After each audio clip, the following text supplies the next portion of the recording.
Before we even start this video, I just want to mention how much I love these killer walking scenes in Andor. So yeah, let's watch one.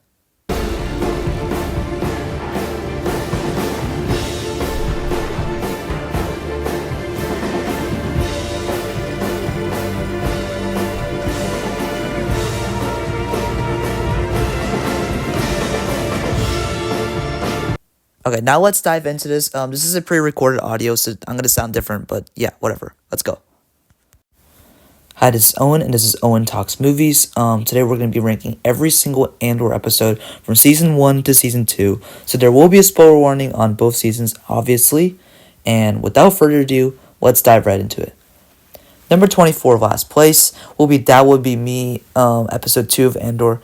This episode just drags. The first two episodes, it does a great job of building out the world. The writing is always strong, but they really could have, accelerated the pace a little bit more. I like that we're exploring everything in Ferrix, which sets up the stage for later. But God, episode 2 was just really slow, and it was a tough watch. It was better on the second watch, but for the first watch, it was very rough. 23rd will be Casa, the first episode. Same thing. It was just very slow, and all the stuff that was going on was good, but I just felt like there was a more interesting way they could have developed that a little bit quicker. And then number 22nd will be Sigruna Tima, episode 2 of season 2. And this episode, really, the jungle arc, I like what they were going for, but the jungle arc really didn't mesh well considering that was around half of the episode. So it just dragged this down in the rankings considering how good the other Andor episodes are. 21st will be Daughters of Ferrix, the penultimate episode of season 1. This episode was also, once again, all these episodes are great at sketching out the world, and obviously I'll have excellent writing, but this episode really was just set up to get to the finale, so it is a good episode to be based on, but it's not a good episode by itself since it is setting more so for the next episode of the finale. Number 20 will be The Axe Forgets. Same thing. I really like how they were developing in this episode, the Aldhani group and their confrontation before they go down for the heist was good. It was a very good character development episode, but the episode itself, once again, it's not as strong as some of the other episodes. Number 19, Messenger. Same thing as I said before. This is largely set up for the Gorman Massacre set piece that happens in the next episode. And, this episode had some major things, but it didn't really work well cohesively for me. It was just bringing tension the entire time, but then the episode stops, and the next episode we're a little bit back on square one and building tension from up there. So it kind of makes this episode seem a tiny bit insignificant in its momentum building, but yeah, it's still a good episode. Number 18 will be Aldhani. This episode's really good at introducing the wider world because after the first arc, this is the first episode that introduces us to the Aldhani group, then introduces us to all the people in Coruscant that we're going to see over the course of 2 seasons. So I really give credit to this episode for doing that. But yeah, once again, this isn't as strong as some of the other episodes. Number 17, 1 year later, the action opening in the beginning of the episode is probably my favorite opening scene of Andor. It's very exciting, and the writing that goes where he talks to the pilot before he goes, where he's trying to convince her to join the rebellion. It was a very compelling speech, I think, and it was one of the highlights of season 2 for me. So I really like that episode, and yeah. And number 16, Ever Been to Gorman. This is similar to Aldhani. This is a great episode to build up all the world building. To build up all the world, and all the characters are compelling. And this is the first episode where I was actually kind of rooting for Cyril. I really didn't like Cyril in the previous seasons, but it's from this episode I was kind of rooting for him. And yeah, this is a great episode in that regard. 15 is I Have Friends Everywhere. It's similar to episode 4 because it's the next episode right before that. Yeah, this episode was really good. The Saul Guerrero speech is just absolutely incredible. So yeah, there's that. 14, Nobody's Listening. This is episode 9 of season 1. The highlight of this episode definitely was Biggs getting tortured. That does sound wrong, but the interrogation scene where Denise Goff and Adria Horna is in there is just so good, and I think this is personally for me Denise Goff's best performance in the entire Andor show. This episode's also just incredible in building towards that One Way Out episode, which is obviously a masterpiece, where we also have this ending scene with Never More Than 12, which is just peak television. And this episode was great in that regards. Number 13 is Who Else Knows. This is the arc that had the most espionage, the most imperial action, where all they're trying to stop the Death Star leak. And it's it's just a really interesting arc where Krennic's in the scene, Dedro's in the scene, Hertzen's in the scene, Partagaz is in the scene, and it's the ISB all trying, like, hurtling towards Clea, trying to stop the Death Star leak, and it's just an incredible espionage episode that I don't think we had different flavors of action, and we definitely had some spy thriller stuff, but this is the episode that really hammered in on those aspects, and yeah, that's why I really enjoyed that episode. 12, What a Festive Evening. This is episode 6 of season 2. Usually, like, how Andor episodes are structured, as you guys know, is that the first episode introduces us to the world, that arc's characters, and then the second episode really digs deep into the character development.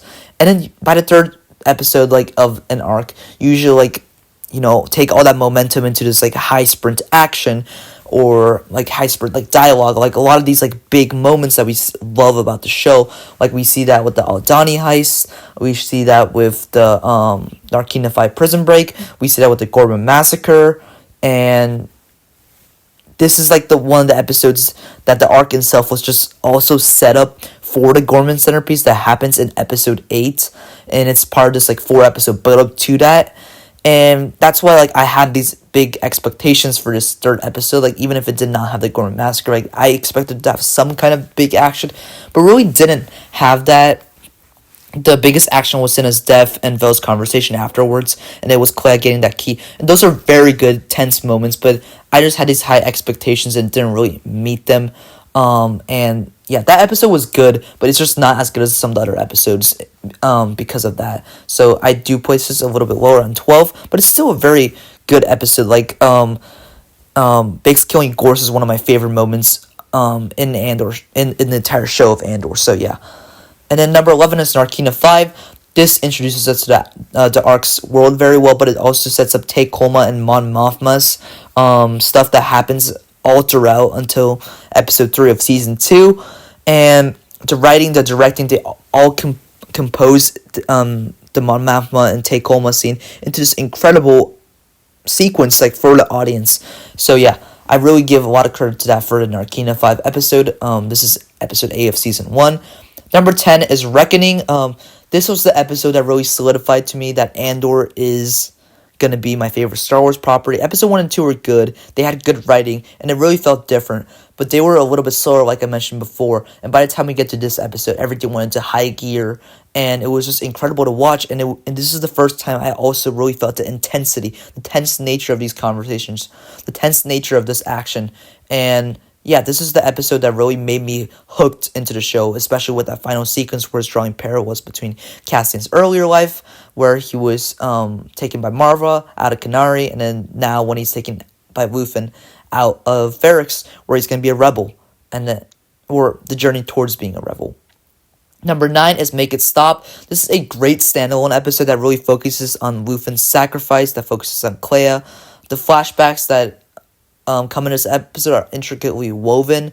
I like how they don't reveal everything about Luthen, and just this episode was just this tragedy, and it really finalizes Luthen's character arc in this incredible fashion, and I really enjoyed the episode for it. Number 8 is Announcement. This is a break from other episodes, where this is like a standalone episode that's not part of a bigger arc. It's dealing with the aftermath of the Aldhani heist, and there's so many good moments in this episode. Like, Cassian's conversation with Marva is one of my favorite scenes in the show. It's just beautiful. The Niamos introduction was good, and the way that Cassian just got caught by that trooper without doing anything wrong is this tragic, ironic thing, and I thought this episode did a really good job of doing that. All the characters in this episode are all well built up, and I like how they're all addressing the aftermath of Aldhani, and it's not boring. It's done in this, like, well-written way, like Andor usually does, and I really like how we spend an hour breathing and then transitioning into the Narkina 5 episode. Number 7 is Jedi Kyber and Urso. I really love that final montage. I really love how this like wraps everything in a neat bow.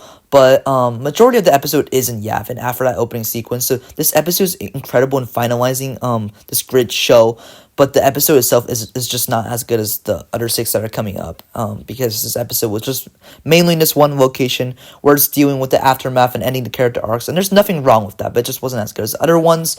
Number 6 is One Way Out, episode 10 of season 1. This episode is just a masterpiece of television for everybody else. I'm like the only one that's like ranking this a little bit lower because I thought there could have been more done with the prison escape sequence instead of just like a 5-minute exit.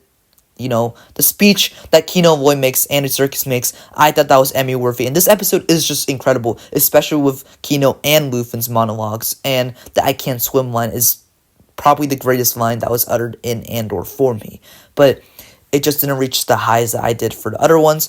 Number 5, Harvest, episode 3 of season 2. This might be a controversial opinion I have, but I really love this episode, especially with the Shangri-La wedding sequence. Mom Mothma's dance at the end is my favorite Andor scene because it captures all the different emotions that Mon Mothma's feeling. Genevieve O'Reilly is incredible. The music that's playing in the background, the remix of Niemo's theme, is one of my favorite television scores, period. The atmosphere that builds with that, the costume, the production design. And it just creates this really tragic, this really melancholic way of displaying Mon's emotions. And that's one of my favorite sequences in television of all time. And that's why I held that episode in this regard. Number 4 is The Eye. This is one of my favorite high sequences I have in television, period. It's just incredible. The action is from start to finish. And all the deaths really feel meaningful. And this is probably the most action-packed episode of Andor from start to finish. Number 3 is Rick's Road. This is a better season finale, I think, than season 2 had. Marva's monologue is just an absolute masterpiece. And it really, like, almost makes you just like want to get up and just start fighting the Empire. And yeah, it was just a great finale episode. And I also like how they ended season 1 with that, where Castiel is going to join the rebels and Luthen is just smiling. Number 2, Welcome to the Rebellion. Just a masterpiece television episode. It is rated at 9.8 on IMDb for a reason. Mon Mothma's dialogue feels so timely to what is going on right now. The entire escape really felt Born, and Tony Gilroy did write Born, so you can definitely see the inspirations from that.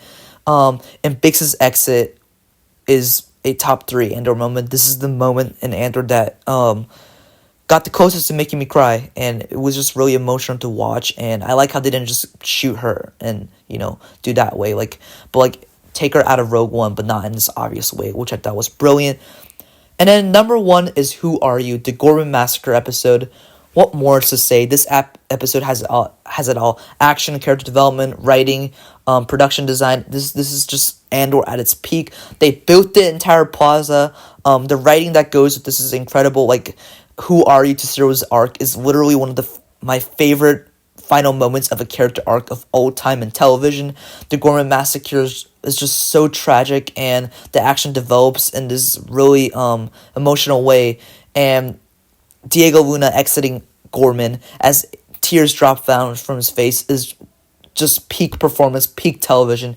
And I really can't talk all about how great this episode is if you haven't already watched it, because this episode, I have no words to describe how good this episode is. And yeah, that is my ranking for all the Andor episodes. Please check out my other spoiler reviews if you haven't already. Please turn on notifications, and subscribe to the channel. This is a small channel, so literally every single subscription matters. So I would really appreciate if you do that. Please also type down in the comments below your thoughts on all of this. And for future content, I am, some of these stuff are getting delayed because I'm a little bit busy this week, but I am working on some Mission Impossible content, Superman content, and Rogue One content, and yeah, all of that will be in your way soon. Thank you for watching, and yeah.